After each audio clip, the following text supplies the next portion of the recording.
నమస్తే శశికాంత్ గారు. నమస్తే అండి ఉషా గారు. సార్, చెక్ బౌన్స్‌కి సంబంధించి మనం చాలా సందర్భాల్లో ఆ! ఎక్కువగా వింటూ ఉంటాం. అవును. ఫాల్స్‌గా ఇచ్చారు మాకు చెక్. తీరా బ్యాంక్‌కెళ్ళి చూస్తే అసలు అక్కడ మనీయే ఉండదు. ఇన్‌సఫిషియెంట్ ఫండ్ అని మనం అవును. చూస్తూ ఉంటామని అవును. చెప్తున్నారు.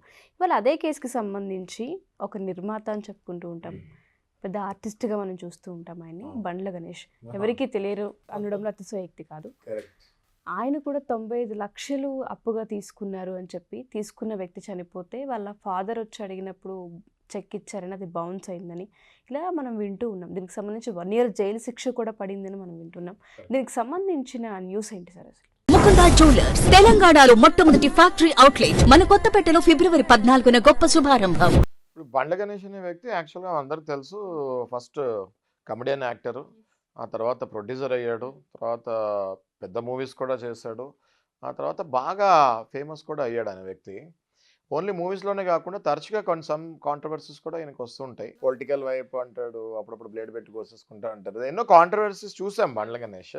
వ్యక్తిగతంగా మనకి ఆయనతోటి ఏం లేదు కాబట్టి we will discuss about this case. Okay. Bandla Ganesh 95,00,000 cheque Janakiram అనే ఒక వ్యక్తికి ఇస్తం జరిగింది. ఓకే. అయితే ఈ జానకిరామ్ అనే వ్యక్తి చనిపోయాడు. ఓకే. ఎప్పుడైతే మనం ఎవరికైనా చెక్ ఇచ్చి ఆ పర్సన్ గనుక చనిపోతే ఆ ఇంట్లో ఆ చెక్ ఒకవేళ భార్య గాని ఇప్పుడు ఏమవుతుందంటే ఉషా గారు, ఒక మనిషికి మనం అప్పున్నాము. ఓకే. మనం చెక్ ఇచ్చాము. ఆ మనిషి చనిపోతే మనం ఇంకా అప్పు తీర్చక్కర్లేదు అని లేదు. ఓకే. ఆ వ్యక్తికి ఫస్ట్ క్లాస్ లీగల్ హెయిర్స్ అని ఉంటారు. ఓకే. లీగల్ హెయిర్స్ అంటే ఏంటి అంటే, ఒక వ్యక్తి చనిపోతే ఇమ్మీడియేట్‌గా ఆ భార్యకి ఈయన అప్పు చెల్లించాలి. తీర్చాల్సిన అవసరం ఉంది. ఆ! అలాగే అవతల వైపు కూడా అంతే. ఎవరైనా అప్పు చేసి చనిపోతే ఆ భార్య మళ్ళీ అప్పు తీర్చాలి. ఓకే. ఒకవేళ భార్య లేదనుకోండి, బ్యాచిలర్ అనుకోండి, ఇమ్మీడియేట్‌గా తండ్రికి లేదా తల్లికి ఆ హక్కొస్తుంది. ఏది? అప్పు తీర్చాల్సిన బాధ్యత లేదా అప్పు ఒకవేళ డబ్బులొచ్చే ఉంటే వాళ్ళు క్లెయిమ్ జేసుకోవచ్చు. ఈ బండ్ల గణేష్ విషయంలో ఏమైంది అంటే 95,00,000 చెక్ జానకిరామ్ అనే వ్యక్తికి ఇస్తంతోటి ఆయన చనిపోయాడు. ఇమ్మీడియేట్ లీగల్ హెయిర్ ఆళ్ళ ఫాదర్ అనుకుంటా. లేకపోతే ఆళ్ళ వైఫ్ ఉండేది. ఇప్పుడు ఆళ్ళ ఫాదర్ అంటున్నారు కాబట్టి మనం ఈ కేస్‌లో లీగల్ హెయిర్ ఆళ్ళ ఫాదర్‌నే అనుకోవాలి. ఆళ్ళ ఫాదర్‌కి హక్కుంటుంది. ఆ డబ్బులు వెనక్కి తీసుకునే హక్కు ఆళ్ళ ఫాదర్‌కి ఎంత మాత్రమైనా ఉంటుంది. సో, ఆయనొచ్చి అడగటం జరిగిందనుకుంటా బండ్ల గణేష్‌ని. అయితే ఆయన పరమేశ్వర ఆర్ట్ ప్రొడక్షన్స్ కరెంట్ అకౌంట్ నుంచి ఒక చెక్ ఇస్తం జరిగింది. అయితే ఆ చెక్ ఏమైంది? బౌన్స్ అయింది. సో, అప్పుడు మనకి సెలబ్రిటీస్ బయటకు కనిపించినంత ఆనందంగా, హ్యాపీగా ఏమి ఆ లైఫ్స్ ఏమి ఉండవండి. ప్రొడ్యూసర్స్ స్పెషల్లీ ప్రొడ్యూసర్స్ తీసుకుంటే ఫిల్మ్ ఇండస్ట్రీలో వాళ్ళకున్న కష్టాలు ఎవరికీ ఉండవు. ఓకే. సినిమా హిట్ అవుతే ఎక్కడికో వెళ్తారు. ఫట్ అవుతే పాతాళానికెళ్తారు. సో, బండ్ల గణేష్ పరిస్థితి కూడా చూస్తుంటే ఫైనాన్షియల్‌గా చాలా క్రంచెస్‌లో ఉన్నట్టే కనిపిస్తూ ఉంటది ఎప్పటికప్పుడు. ఓకే. ఈ 95,00,000 చెక్ బౌన్స్ అవుతంతోటి ఆబ్వియస్‌గా ఎవరు ఊరుకోరు. అవును. 95,00,000 అంటే దగ్గర దగ్గర ₹1,00,00,000 అది. ఆబ్వియస్‌గా ఎవరు ఊరుకోరు. చెక్ బౌన్స్ కేసు ఆయన ఫైల్ చేస్తం జరిగింది. అయితే నెగోషియబుల్ ఇన్‌స్ట్రుమెంట్ యాక్ట్ అని ఒకటుంటుంది ఉషా గారు. అందులో సెక్షన్ 138 కింద డైరెక్ట్‌గా కోర్ట్‌లోనే చెక్ బౌన్స్ ఫైల్ చేయొచ్చు. దీనికి మనం పోలీస్ స్టేషన్ కూడా ఎళ్ళక్కర్లేదు. ఒక్కసారి చెక్ బౌన్స్ అయిందంటే డైరెక్ట్ కోర్ట్‌కెళ్ళొచ్చు. అయితే ఈ కేసులో ఏమైందంటే ఆయన చెక్ బౌన్స్ కేసు ఏస్తం జరిగింది. చెక్ బౌన్స్ కేసు ఏసిన తర్వాత కోర్ట్ ఏం తీర్పిచ్చిందంటే 1 ఇయర్ జైలు శిక్ష లేదా అమౌంట్ అయినా ఇమ్మీడియేట్‌గా చెల్లించాలి. ఓకే. దానికి ఒక 1 మంత్ అప్పీల్ చేసుకుంటానికి టైం ఇచ్చారు. ఇప్పుడు బండ్ల గణేష్ గారు ఒకవేళ డబ్బులుండి కూడా నేను ఇచ్చే అవసరం లేదు ఈయనకి ఆల్రెడీ ఇచ్చేసాను అని ప్రూవ్ చేసుకుంటే it is well and fine. Okay. లేదు అవతల వైపు నేను ఇచ్చిన ఎవిడెన్సెస్ ఏమి కనిపియకపోతే కోర్ట్‌లో సాక్ష్యాధారాలు లేకుండా ఈయన ఇంకా ఇవ్వాలి అనే ఉంటే వాళ్ళ ఫాదర్ ఏసిన కేసు ప్రకారం అవతల చనిపోయిన ఆయన ఫాదర్ కేసు ఏసాడు గదా! ఆయన ప్రకారం లేదు ఏమి ఎవిడెన్సెస్ లేవు మాకు డబ్బులు రాలేదు. ఖచ్చితంగా బండ్ల గణేష్ మాకు ఈ డబ్బులు ఇవ్వాల్సి వస్తది అని చెప్పిన తర్వాత కోర్ట్‌లో ఆర్గ్యుమెంట్స్ జరుగుతాయి. ఆధారాలు పెట్టాల్సొస్తది. దాని తర్వాత ఫైనల్‌గా ఒకవేళ బండ్ల గణేష్ నిజంగా ఇవ్వాల్సొస్తే మాత్రం ఈ కేస్‌లో ఆయన జైలుకి ఖచ్చితంగా ఎళ్తాడు. Okay. So, check bounce cases చాలా జాగ్రత్తగా ఉండాలండి. సో, ఈ 1 మంత్ టైమ్ ఇచ్చారు అప్పీల్‌కి. ఈ 1 మంత్ టైమ్‌లో ఆయన డెఫినిట్‌గా అప్పీల్‌కెళ్తారు. ఇది మనకు ఇంకొక 2 మంత్స్‌లో మళ్ళీ క్లారిటీ వస్తది. అప్పుడు మళ్ళీ మనం దీని మీద వీడియో చేయొచ్చు. సో దట్ జనాలకు కూడా చెక్ బౌన్స్ కేసెస్ ఎలా రన్ అవుతది అన్నది కంటిన్యూషన్ ఉంటుంది. యెస్. ఇంకోటేంటంటే చెక్ బౌన్స్ తరచుగా మనం చూస్తూ ఉంటాం సార్. యాహ్! ఎప్పుడైతే బిజినెస్ చేస్తూ ఉంటుంటారో, దాంతో పాటు ఎప్పుడైతే రియల్ ఎస్టేట్ వ్యాపారస్తులు ఉంటుంటారో, ఎక్కువగా చెక్‌నే యూజ్ చేస్తూ ఉంటారు. అవును. చెక్ బౌన్స్ అయిన సందర్భాలే ఎక్కువగా మనం చూస్తూ ఉంటాం. కేస్‌ని అసలు ఎలా ఫైల్ చేసుకోవాలి? ఒకవేళ నష్టం మాకు జరిగింది అన్నప్పుడు కొన్నిసార్లు ఫాల్స్ కేసెస్ ఉంటుంటాయి. చెక్ ఇఫ్ ఇన్ కేస్ వాళ్ళ దగ్గరికి పొరపాటున వెళ్ళినా అనుకోకుండా వాళ్ళ దాకా వచ్చినా కొంతమంది అలా కూడా మిస్‌యూజ్ చేస్తుంటుంటారు. దీనికి సంబంధించి ఎటువంటి జాగ్రత్తలు తీసుకోవాలి? ఎలా కేర్‌ఫుల్‌గా ఉండాలంటారు ఈ విషయంలో? చాలా మంచి క్వశ్చన్ అడిగారు ఉషా గారు మీరు. ఇవాళ బండ్ల గణేష్ వల్ల మనము we are discussing about cheque bounce case which is తరచుగా మార్కెట్‌లో మనం చూస్తూ ఉంటాము. అవును. ఓకే.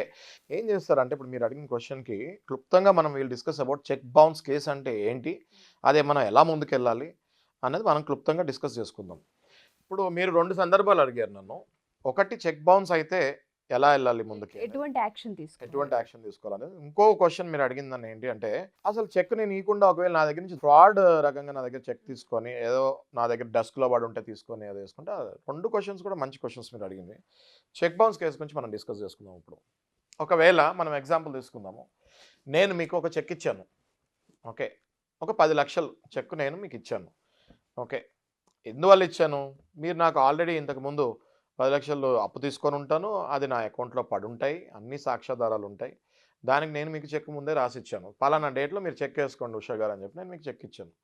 మీరు ఆ చెక్ డేట్ వచ్చింది. మీరు నాకు ఫోన్ చేసి డబ్బులు అడిగారు. నేను అలా కాలక్షేపం చేస్తున్నాను. నేను రేపిస్తాను, ఎల్లుండి ఇస్తాను అని చెప్పి నెలల తరబడి నేను వెళ్ళిపోతూ ఉన్నాను. అంతలో మీరు ఇంకా ఇరిటేట్ అయిపోయి ఆ చెక్ బ్యాంక్‌లో ఏసుకుంటారు. చెక్ బౌన్స్ అవుతుంది. బౌన్స్ అవ్వగానే మీరు చేయాల్సిన ఫస్ట్ పని ఏంటంటే within 30 days of the bounce date అంటే జనవరి 1కి ఒకవేళ చెక్ బౌన్స్ అవుతే జనవరి 30th కల్లా మీరు కంపల్సరీ లాయర్ని అప్రోచ్ అయ్యి ఓకే. అవతల వాళ్ళకి లీగల్ నోటీస్ పంపించాలి. ఇప్పుడు మనం మాట్లాడుకునే ఎగ్జాంపుల్లో మీరు నాకు లీగల్ నోటీస్ పంపించాలి. 30 డేస్లో లీగల్ నోటీస్ మీరు నాకు ఏం పంపిస్తారు? పలానా పలానా శశి గారు మీరు నాకు ఇంత అమౌంట్ ఇవ్వాలి, చెక్ ఇచ్చారు, ఈ చెక్ బౌన్స్ అయింది, నాకు ఈ అమౌంట్ మీరు వితిన్ నెక్స్ట్ 15 డేస్ నాకు ఈ అమౌంట్ అయినా ఇవ్వండి, లేదా నేను పంపించే లీగల్ నోటీస్కి రిప్లై అయినా ఇవ్వండి, ఎప్పటికల్లా ఇస్తారు అని చెప్పేసి మీరు నాకు నోటీస్ పంపించారు. నేను ఆ నోటీస్ని బేఖాతరు చేశాను, పట్టించుకోలేదు, అది చింపి పక్కన పడేసాను అనుకోండి. మీరు ఏం చేయాలి?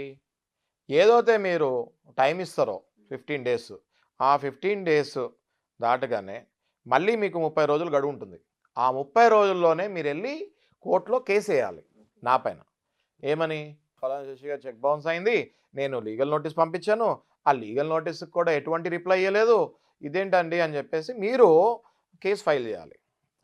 ఎలా ఫైల్ చేయాలి అంటే నెగోషియబుల్ ఇన్స్ట్రుమెంట్ యాక్ట్ 1881 అంటే 1881లో నెగోషియబుల్ ఇన్స్ట్రుమెంట్ యాక్ట్ అనేది ఒకటి వచ్చింది. ఆ నెగోషియబుల్ ఇన్స్ట్రుమెంట్ యాక్ట్లో సెక్షన్ 138 అని ఒకటి ఉంటుంది. దాని కింద మీరు లాయర్ గారికి అప్రోచ్ అవుతే ఆయన ఫైల్ చేస్తారు. ఫైల్ చేసిన తర్వాత వెంటనే ఏమవుతుందంటే కోర్టు నుంచి నాకు సమ్మన్స్ వస్తాయి. పలానా ఉషా గారు మీ మీద కేసు వేశారు, చెక్ చేయాలనేసి మీరు వెంటనే కోర్టుకు రండి, మీ డిస్కస్ చేయాలనేసి. ఓకే. మనం ఏం చేస్తారు, జనరల్గా ఏం చేస్తారు అంటే చాలామంది అవతల వాళ్ళు కూడా, ఇప్పుడు నేను కూడా వెంటనే ఒక లాయర్ని పెట్టుకుంటాను. పెట్టుకొని సరే చూడండి, అటెండ్ అవ్వండి అని చెప్తాను. ఒకవేళ నేను సమ్మన్స్ వచ్చిన తర్వాత కూడా కోర్టుకి రాకుండా ఉంటే 2-3 సార్లు సమ్మన్స్ పంపించిన తర్వాత వెంటనే నా మీద నాన్ వేలబుల్ వారెంట్ ఇష్యూ అవుతుంది. చాలా సీరియస్ అండి. చెక్ బౌన్స్ కేసుని ఎవ్వరూ చాలా లైట్గా తీసుకోకూడదు, చాలా సీరియస్. నాన్ వేలబుల్ వారెంట్ ఇష్యూ అవుతుంది. ఈ నాన్ వేలబుల్ వారెంట్ ఇష్యూ అయిన తర్వాత నేను పాతాళంలో ఉన్నా కూడా పోలీసు వాళ్ళు నన్ను పట్టుకొని 100% జైల్లో వేస్తారు. ఓకే. అయితే నేను జైల్లోకి వెళ్ళకూడదంటే కంపల్సరీ కోర్టుకు వచ్చి అటెండ్ అవ్వాలి. కోర్టుకు వచ్చి నేను అటెండ్ అయ్యా అనుకోండి, కంపల్సరిగా నేను మీకు డబ్బులు వెనక్కి ఇవ్వాల్సి వస్తుంది. Okay. So check bounce case is a beautiful case అండి, వేర్ 100% మీరు జెన్యున్గా ఉంటే మీరు కేసు విన్ అవుతారు. ఇది ఏళ్ల తరబడి కూడా వెళ్ళదు. 1.5 ఇయర్లో 100% ఒక షేప్కి వస్తుంది, మీ డబ్బులు మీకు వచ్చేస్తాయి. Okay. So check bounce case నేను చెప్పేది ఏంటి అంటే చెక్ బౌన్స్ కేసుకి ఎవ్వరు భయపడకండి. మీకు గనుక ఎవరైనా చెక్ ఇచ్చి మీతో ఆడుకుంటుంటే 100% మమ్మల్ని అప్రోచ్ అవ్వండి, వీ విల్ డూ. అయితే మీరు ఇంకో క్వశ్చన్ కూడా అడిగారు, నాకు ఫ్రాడ్ కనుక చేస్తే ఏమవుతుందో అని అడిగారు. సో దానికి ముందు ఇంకోటి కూడా చెప్తాను మీకు. నేను మీకు చెక్ ఇచ్చాను. ఓకే. 3 నెలలు దానిపైన నేను డేట్ రాసి ఇచ్చాను, జనవరి 1 అనేసి. ఓకే. అది కనుక చెక్ కూడా లిమిటేషన్ టైం ఉంటుంది. ఓకే. ఇంతకుముందు 6 మంత్స్ ఉండేది, ఇప్పుడు 3 మంత్స్ అయింది. ఓకే. 3 మంత్స్లో మీరు చెక్ వేసుకోవాలి. ఒకవేళ పైన కనుక నేను తెలివిగా ఏం చేస్తారంటే కొంతమంది చెక్ ఇస్తారు, పైన డేట్ రాసేస్తారు. పైన డేట్ రాసినప్పుడు ఎట్టి పరిస్థితుల్లో మీరు 3 నెలల్లోపు చెక్ డిపాజిట్ అయినా చేసుకోవాలి, లేదా ఓ 10 రోజుల ముందే ఆ చెక్ ఇచ్చి ఇంకో చెక్ అయినా అవతల పార్టీ నుంచి తీసుకోవాలి. తీసుకోకుండా ఒకవేళ మర్చిపోయి ఎక్స్పైరీ డేట్ అయిపోతే అప్పుడు మీరు చెక్ బౌన్స్ కేసు ఇస్తానికి ఉండదు. ఓకే, అయినా కూడా మీరు టెన్షన్ పడక్కర్లేదు. అప్పుడు ఏం చేయొచ్చు అంటే మనీ రికవరీ సూట్కి వెళ్ళొచ్చు. దానికి 3 ఏళ్ళు టైం ఉంటుంది. ఓకే, కానీ నేను సజెస్ట్ చేసేది ఏంటి అంటే చెక్ మీకు ఎప్పుడైతే పైన డేట్ రాస్తారో వితిన్ 3 మంత్స్ మీరు ఆ చెక్ డిపాజిట్ అయినా చేసుకోండి, లేదా గడువు దాటక ముందే ఎవరైతే మీకు చెక్ ఇచ్చారో మళ్ళీ ఫ్రెష్ చెక్ తీసుకోండి. ఓకే. ఓకే, మనం ఇప్పుడు డిస్కస్ చేసే కేసులో గడువు దాటిపోయింది, చెక్ అలాగే ఉండిపోయింది, బ్యాంకర్ యాక్సెప్ట్ చేయట్లేదు, ఎట్లా ఏం చేయాలి అంటే అప్పుడు మనం మనీ రికవరీ సూట్ కింద సివిల్ కోర్టులో సివిల్ కేసు కూడా వేసి ఆ కేసుని మళ్ళీ స్టార్ట్ చేయొచ్చు. పలానా చెక్ ఇచ్చాడు, డేట్ వేసాడు, నేను చూసుకోలేదు అనేసి. ఓకే, ఏది మనీ రికవరీ సూట్ కింద. At the same time police స్టేషన్కి వెళ్ళి చీటింగ్ కేసు కూడా వేయచ్చు. ఓకే, ఎలా అంటే ఇట్లా వెళ్ళి పలానా నాకు చెక్ ఇచ్చారు, ఈ డేట్ ఇచ్చాడు, ఓకే నేను రేపిచ్చేస్తా అని చెప్పేసి లాస్ట్లో డేట్ దాటిపోయే వరకు కావాలని ఆగాడు, ఆ తర్వాత చూస్తే ఆ చెక్ ఏమో వ్యాలిడిటీ పోయింది సార్ అని చెప్పి you can go to police station and file A criminal case అని. తరచుగా పోలీసు వాళ్ళు ఏమంటారంటే ఇది చెక్ బౌన్స్ కేసు మాది కాదు, ఇది సివిల్ కేసు అని చెప్పి తరచుగా పోలీసు వాళ్ళు అంటూ ఉంటారు. అయితే ఇందులోనే మనకి ఇంకొక ప్రొవిజన్ ఉంది లాలో, సెక్షన్ 200 సిఆర్పిసి కింద పోలీసు వాళ్ళు కనుక కేసు తీసుకోకుండా ఈ కేసు సివిల్ కేసు అని చెప్పేసి మ్యాక్సిమం అవాయిడ్ చేస్తారు పోలీసు వాళ్ళు ఈ కేసెస్. అప్పుడు కోర్టుకెళ్ళి కోర్టు త్రూ మీకు ఏం జరిగిందో చీటింగ్ సెక్షన్ 200 సిఆర్పిసి కింద క్లియర్గా పిటిషన్లో పాయింట్ టు పాయింట్ మంచి లాయర్ని పట్టుకొని డ్రాఫ్ట్ చేసుకొని వెళ్ళి జడ్జి గారు కనుక కన్విన్స్ అయితే జడ్జి గారు డైరెక్ట్గా మనల్ని పోలీస్ స్టేషన్కి ఎఫ్ఐఆర్ చేయమని చెప్పి డైరెక్షన్ ఇస్తారు. That is called private complaint. ఎప్పుడైతే పోలీసు వాళ్ళు మీ కంప్లైంట్ తీసుకోరో, మీకు మీ కేసులో దమ్ముంది అని అనిపిస్తుందో, అప్పుడు మీరు కోర్టుకి వెళ్ళి అండర్ సెక్షన్ సిఆర్పిసి 200 కింద మీరు ప్రైవేట్ కంప్లైంట్ అంటే ఏంటి అంటే స్ట్రైట్ జడ్జ్ ముందు మీరు నుంచుంటారు, మీ లాయర్ నుంచుంటారు, నుంచొని పలానా ఇట్లా అయిందండి, నేను పోలీస్ స్టేషన్కి వెళ్ళాను, తీసుకోవట్లేదు, సివిల్ కేసు అంటున్నారు, కానీ ఇది సివిల్ కేసుతో పాటు క్రిమినల్ కేసు కూడా ఉంది సెక్షన్ 420 కింద, దయచేసి అర్థం చేసుకోండి మీ బాధ, డైరెక్షన్ ఇవ్వండి అంటే జడ్జి గారు 99% అందులో కనుక మ్యాటర్ ఉంటే ఇమీడియట్గా మనకి డైరెక్షన్ ఇచ్చి ఎఫ్ఐఆర్ రైజ్ చేస్తారు. ఎఫ్ఐఆర్ రైజ్ అయింది అనుకోండి పోలీస్ స్టేషన్లో, ఆ అవతల వాడిని పిలుస్తారు, పిలిచి వాడిని కూర్చోబెట్టి మాట్లాడటం జరుగుతుంది. అట్లా కూడా చాలా మనకి అమౌంట్స్ సెటిల్మెంట్ అయ్యే అవకాశాలు ముమ్మరంగా ఉన్నాయి. రైట్, సో ఇప్పుడు చూసే వీక్షకులకు నేను చెప్పేది ఏంటి అంటే మీకు కనుక చెక్ బౌన్స్ అయితే మీరు 1% కూడా టెన్షన్ పడకండి, మంచి లాయర్స్ని మాలాంటి వాళ్ళని అప్రోచ్ అవ్వండి, 100% మీ డబ్బులు మీకు ఇప్పించే బాధ్యత మేము తీసుకుంటాము. కొద్దిగా టైం పట్టినా గ్యారంటీగా మీ డబ్బులు మీకు వచ్చేస్తాయి. అయితే మీరు ఇప్పుడు లాస్ట్ ఇంకొక ఆప్షన్ అడిగారు, ఫ్రాడ్ కనుక చేస్తే నేను పర్సులో చెక్ పెట్టుకున్నాను, సైన్ చేసి ఎవరికో వేరే వాళ్ళకి ఇద్దామని నా పర్స్ పోయింది, ఆ చెక్ తీసుకొని ఎవడో వేస్తాడు. ఇలా తరచుగా జరుగుతుంటాయి కూడా ఉషా గారు. ఒక ఆఫీస్లో ఒక వ్యవస్థ నడిచేటప్పుడు ఒక అకౌంటెంట్ కానీ లేకపోతే వేరే వాళ్ళు కానీ లేకపోతే ఎంప్లాయీస్ కానీ కొంతమంది ఇట్లాంటి ఫ్రాడ్కి పాల్పడి అక్కడ ఉండే ప్రొపరైటర్ చెక్స్ సైన్ చేసేసి వెళ్ళిపోతూ ఉంటారు. ఇట్లాంటి చెక్స్ని వీళ్ళు కనుక ఎవరైనా కొట్టేసి డైరెక్ట్గా ఎవరి పేరో రాసేసుకొని అకౌంట్లో వేసుకుంటే మనం ఎలా ఫేస్ చేయాలి దాన్ని అన్నది మనం మాట్లాడుతున్నాం. ఎప్పుడైతే మీ చెక్ మీరే స్వయంగా సైన్ చేసి ఆ పర్సన్కి మీ చేత్తో మీరు ఇవ్వలేదో ఆ చెక్కి అంత వ్యాలిడిటీ ఉండదు. బట్ ఎలా ప్రూవ్ చేసుకోవాలంటారు? ఒకటండి హ్యాండ్ రైటింగ్ ఒకటి, ఓకే, ఏదైతే మీరు సిగ్నేచర్ చేస్తారో కింద అదే హ్యాండ్ రైటింగ్లో పైన పేరు కూడా ఉందా లేదా, రైట్, సో అదొకటి చెక్ చేసుకుంటారు. అండ్ నెక్స్ట్ ఇంకోటి, ఒక 50 లక్షలు ఎవరైనా ఒక వ్యక్తికి ఇవ్వాలి అంటే ఆ వ్యక్తి నుంచి కూడా ఈ వ్యక్తికి ఆ 50 లక్షలు ఏదో ఒక రూపాన ట్రాన్స్ఫర్ అయిన ప్రూఫ్స్ ఏదో ఒక రూపాన ట్రాన్సాక్షన్ అన్నది కంపల్సరీ ఉంటుంది. అయితే కొంతమంది ఏంటి అంటే క్యాష్ ఇచ్చాను నేను, అది ఇచ్చాను ఇది ఇచ్చాను అంటారు. మీరు క్యాష్ ఇచ్చినా కూడా ఏదో ఒక అగ్రిమెంట్ అయితే ఉంటుంది, ప్రామిసరీ నోట్ అయినా ఉంటుంది, లేదా ఒక అగ్రిమెంట్ అయినా ఉంటుంది, లేదా మీకు వాళ్ళకి సమ్ బిజినెస్ ట్రాన్సాక్షన్స్లో ఏదో ఒక నోట్ అయినా రాసుకుంటారు. ఓకే, సో ఎప్పుడైతే మీరు చెక్ కొట్టేసి అవతల వాడి మీద పేరేయాలో అది కూడా మనము ప్రాపర్గా డిఫెండ్ చేసుకోవచ్చు. చాలామంది బిజినెస్ మ్యాన్స్కి ఈ ఇష్యూస్ రేజ్ అవుతూ ఉంటాయి. ఇంకోటి ఏంటంటే అప్పుడప్పుడు ఏం చేస్తారంటే బిజినెస్ మ్యాన్స్ అర్జెంట్‌గా అవసరం ఉండి 10 లక్షలే తీసుకొని 50 లక్షలు అంటే బ్లాంక్ చెక్స్ ఒక 5, 6 ఇచ్చేస్తూ ఉంటారు. 5, 6 చెక్స్ ఇచ్చేసినప్పుడు ఈయన తీసుకుంది పాపం 10 లక్షలే. వాళ్ళు అందులో కోట్ల రూపాయలో, లక్షల రూపాయలో రాసుకొని చెక్‌లేస్తూ ఉంటారు. దాన్ని గూడా మంచి లాయర్ ఉంటే గనక ఆర్గ్యుమెంట్స్ కరెక్ట్‌గా పెట్టి, ఎవిడెన్సెస్ కరెక్ట్‌గా చూపించి వీళ్ళని కాపాడుకోవచ్చు. డెఫినెట్‌గా ఉష గారు చెక్ బౌన్స్ కేస్‌లో నేననేది 2 వైపులా కత్తి పదునుగా ఉంటది.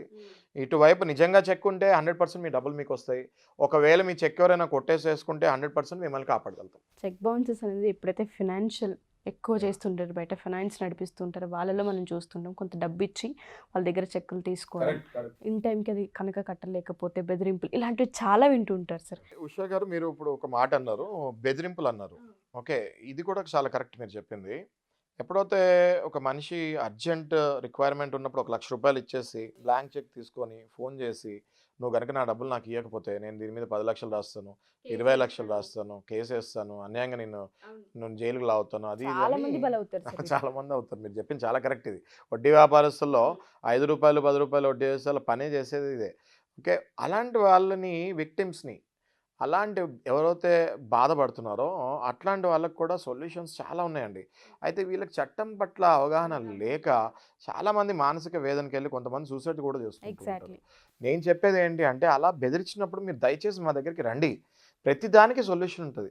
మిమ్మల్ని అలా నేను ఎవరైనా బ్లాక్‌మెయిల్ చేస్తుంటే సెక్షన్ 384 ఐపీసీ కింద బ్లాక్‌మెయిలింగ్ సెక్షన్ కూడా మనం ఎయొచ్చు. మీరిచ్చే రూ. 1,00,000 ఆళ్ళకిచ్చేసి వాళ్ళని మనం వదిలించుకోవచ్చు. ఎటువంటి పరిస్థితుల్లో గూడా మీకు అన్యాయం జరగకుండా చూసుకునే బాధ్యతే న్యాయవాదిది. మా దగ్గర కొన్ని వేల సెక్షన్‌లు, కొన్ని వందల బుక్కులు, ఎలా ఎన్‌కౌంటర్ చేయాలి, ఎన్నో కేస్ లాస్ ఉంటాయి. భారతదేశంలో ఇన్ని స్టేట్స్ ఉన్నాయండి. ఇన్ని స్టేట్స్‌లో డైలీ కొన్ని వేల, లక్షల కేసులకి తీర్పులొస్తుంటాయి. ఆ తీర్పులు గూడా మేము చెక్ చేసుకొని ఈ కేసులో ఎలా అయింది, సేమ్ ఇదే కేసు దీనికి రిలేటెడ్ ఉంది, ఇలా మనం వెళ్ళాలి అని గూడా మనం ఆలోచించుకొని కేస్ రిఫరెన్స్ తీసుకొని గూడా మనం ముందుకెళ్తాం. ఎటువంటి పరిస్థితిలో భయపడక్కర్లేదని నేను చెప్తున్నాను. Sure sir. Thank you sir. Thank you so much. Thanks అండి. షూర్. సో ఎవరైనా సరే మా ఈ ఎపిసోడ్ చూసిన తర్వాత చెక్ బౌన్స్కి సంబంధించి, లేదంటే ఎవరైతే ఫైనాన్స్ తీసుకొని ఇబ్బంది పడుతున్నారో, చెక్కులను తీసుకొని మిమ్మల్ని బెదిరిస్తూ ఉన్నారో వాళ్ళకు కూడా సొల్యూషన్ ఖచ్చితంగా ఉంటుంటుంది. మీరు కనుక మా షోలో పార్టిసిపేట్ చేయాలి అనుకున్నా, లేదా అపాయింట్మెంట్ కావాలి అనుకున్నా, శశికాంత్ గారిని మీట్ అవ్వాలి అనుకున్నా, కింద స్క్రోల్ అవుతున్న కాంటాక్ట్ నెంబర్ని కాంటాక్ట్ చేస్తే శశికాంత్ గారి టీం మీకు పూర్తి వివరాలను అందిస్తారు. Thank you.